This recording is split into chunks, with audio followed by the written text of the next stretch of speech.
Hello viewers, मेरा नाम श्वेता विश्वकर्मा है। मैं प्राथमिक विद्यालय कछौना द्वितीय, ब्लॉक कछौना, जनपद हरदोई में सहायक अध्यापिका के पद पर कार्यरत हूँ। आज का वीडियो प्रेरणा सूची पर आधारित है। ये प्रेरणा सूची क्लास 1 के लिए है और भाषा विषय से संबंधित है।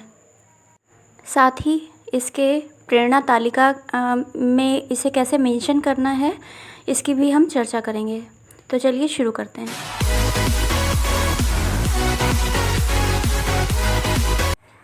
जैसा कि हमें जानकारी है कि प्रेरणा सूची प्रत्येक कक्षा के लिए अलग अलग है, तो आज के वीडियो में हिंदी भाषा से रिलेटेड प्रेरणा सूची की चर्चा की जाएगी क्लास 1 की। तो चलिए शुरू करते हैं। सुनकर समझना और प्रतिक्रिया देना।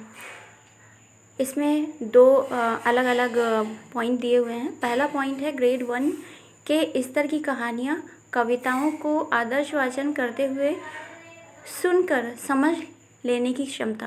यानी बच्चों के सामने अगर हम कहानी या कविता सुनाते हैं तो उन्हें कहानी को जो हम सुना रहे हैं, समझा रहे हैं, वो उन्हें समझ में आए। दूसरा है ग्रेड 1 के स्तर का पाठ सुनकर घटनाओं और पात्रों के बारे में प्रत्यक्ष तौर पर स्मृति आधारित प्रश्नों के जवाब को दे सकते हैं कि उनमें योग्यता होनी चाहिए। यानी कि जैसे हमने कहानी सुनाई या कविता सुनाई तो उसके आधार पर कुछ हमने अगर उनसे क्वेश्चंस पूछे तो उसका जवाब वो बच्चे दे पाएँ, तो ये दक्षता भी बच्चों में होनी चाहिए। आगे चलते हैं। नेक्स्ट है मौखिक शब्दावली। इसमें है थर्ड पॉइंट, रोज़मर्रा के परिवेश में सुने जाने वाले सरल क्रिया शब्दों,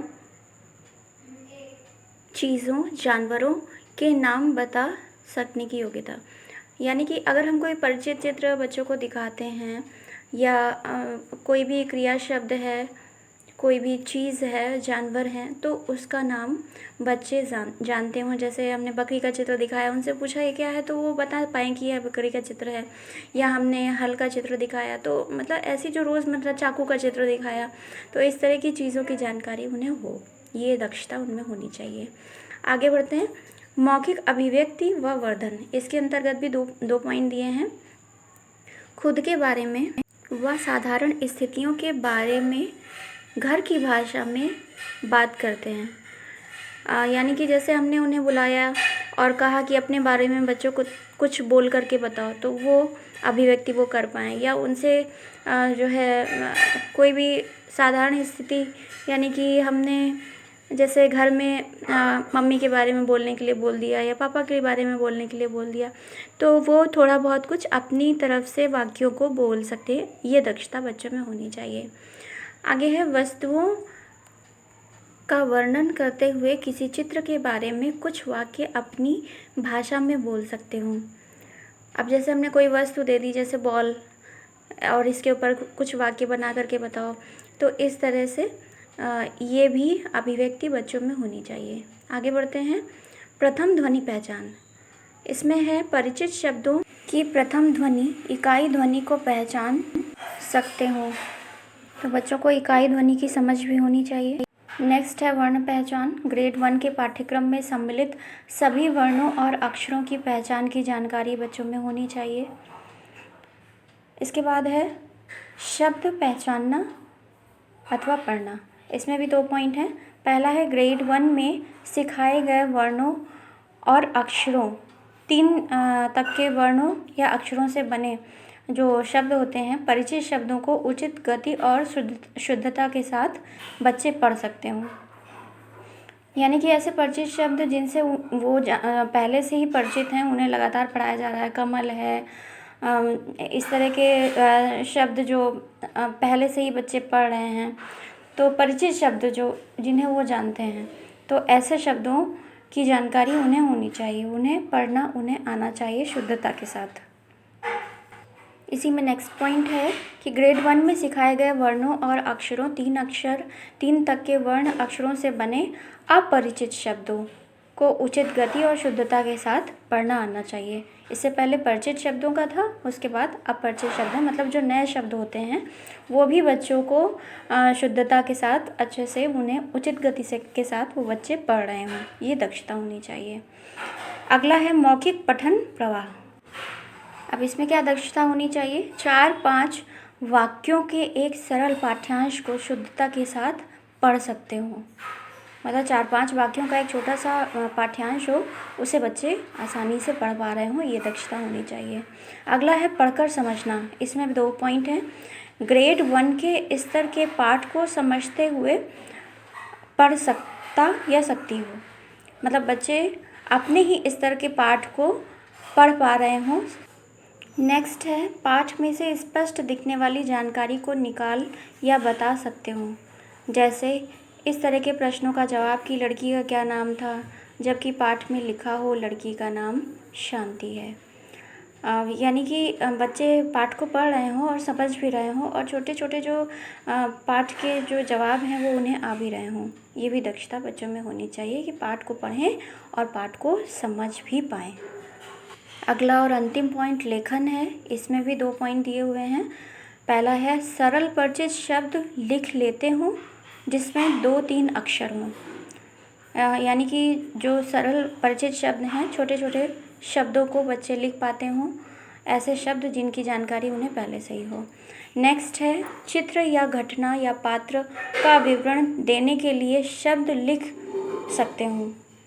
अगला है जैसे कि आम का चित्र बना दिया तो बच्चे लिख पाएँ कि हाँ वो आम है। या फिर पात्र की जहाँ तक बात है, हमने लड़के का चित्र बना दिया या लड़की का चित्र बना दिया तो बच्चे नीचे लिख पाए कि हाँ ये लड़की का चित्र है या लड़के का चित्र है। अब घटना के बारे में, जैसे कुछ बच्चों को बैठ करके किताब लेकर के बैठे हुए हैं, पढ़ रहे हैं, ऐसा कोई चित्र है तो बच्चे लिख पाएँ कि हाँ वो बच्चे पढ़ रहे हैं। तो इस तरह की जानकारी, ये दक्षता बच्चों में होनी चाहिए। इस सूची में कुल 9 विषय हैं और 9 विषय के अंतर्गत 14 दक्षताएं हैं। सूची बहुत ही ज़्यादा महत्वपूर्ण है, इसलिए इसका एक क्विक रिकेप देख लेते हैं। जल्दी से इसे समझ लेते हैं एक बार। और जो पहला था पॉइंट वो है कहानी और कविताओं को सुनकर समझने की दक्षता। दूसरा है कहानी और कविताएं जो सुनी गई हैं उनको सुन करके स्मृति के आधार पर पात्रों और घटनाओं के बारे में प्रश्नों की जानकारी देने की दक्षता। तीसरा है सरल क्रिया शब्दों, चीज़ों और जानवरों को नाम बता पाने की दक्षता। चौथा है खुद के बारे में या स्थितियों के बारे में मौखिक अभिव्यक्ति करने की दक्षता बच्चों में हो।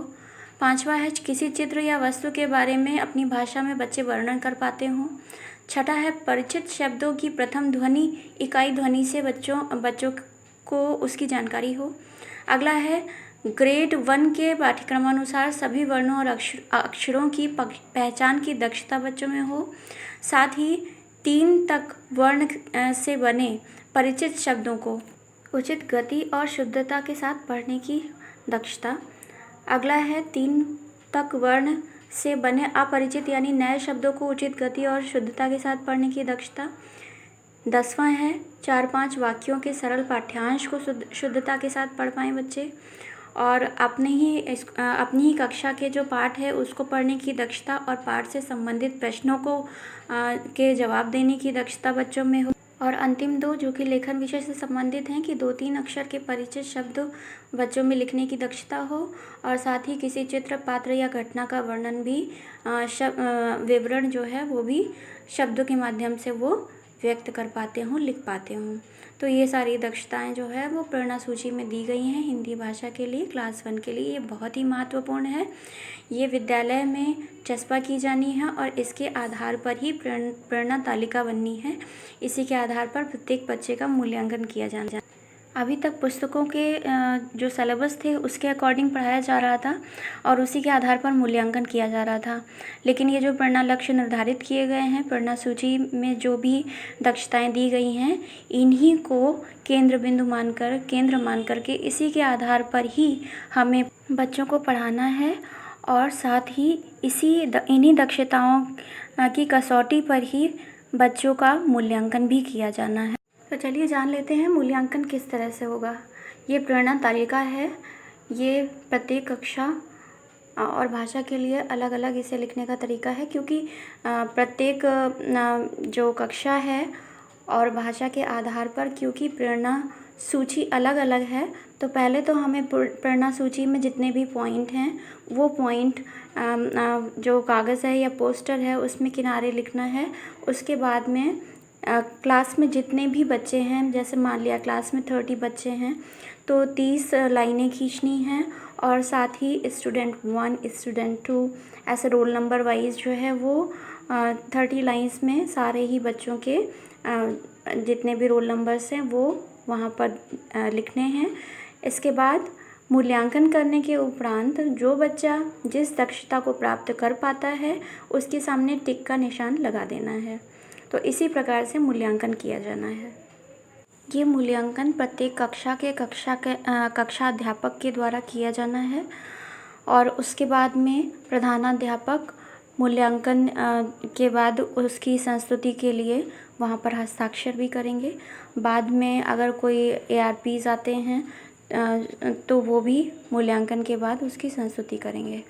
तो इस तरह से ये पूरा प्रोसेस होना है। अगर मूल्यांकन पूरा कंप्लीट हो जाता है और 80% बच्चे जो है वो दक्षता को प्राप्त कर लेते हैं तो उस विद्यालय को प्रेरक विद्यालय घोषित किया जाएगा। ये 80% बच्चे किसी एक क्लास के ही नहीं, सभी क्लास के 80% बच्चों की बात की जा रही है, और सभी क्लास के 80% बच्चे जब इन दक्षताओं को प्राप्त कर लेंगे जो अलग अलग प्रत्येक कक्षा की दक्षताएं दी हुई हैं, तो उसके बाद ही वो विद्यालय प्रेरक विद्यालय घोषित होगा। और अगर सभी विद्यालय प्रेरक विद्यालय घोषित हो गए तो वो विकासखंड प्रेरक विकासखंड घोषित हो जाएगा।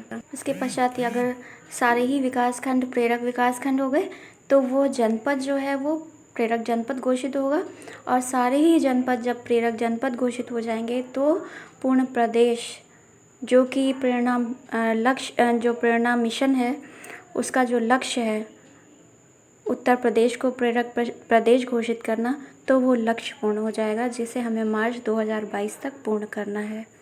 तो ये छोटी सी जानकारी थी प्रेरणा तालिका और प्रेरणा सूची से रिलेटेड क्लास 1 के लिए।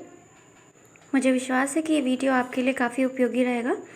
तो अगर अभी तक आपने मेरा चैनल सब्सक्राइब नहीं किया है, पहली बार मेरे वीडियो को देख रहे हैं, पहली बार विज़िट किया है, तो प्लीज़ मेरे चैनल को सब्सक्राइब कीजिए, वीडियो को लाइक कीजिए, ज़्यादा से ज़्यादा शेयर कीजिए, और सब्सक्राइब के सामने ही एक बेल बटन होता है उसे प्रेस कीजिए ताकि जो भी मैं न्यू वीडियोज़ अपलोड करूँ उसकी जानकारी आपको सबसे पहले मिल जाए। वंदे मातरम। जय हिंद।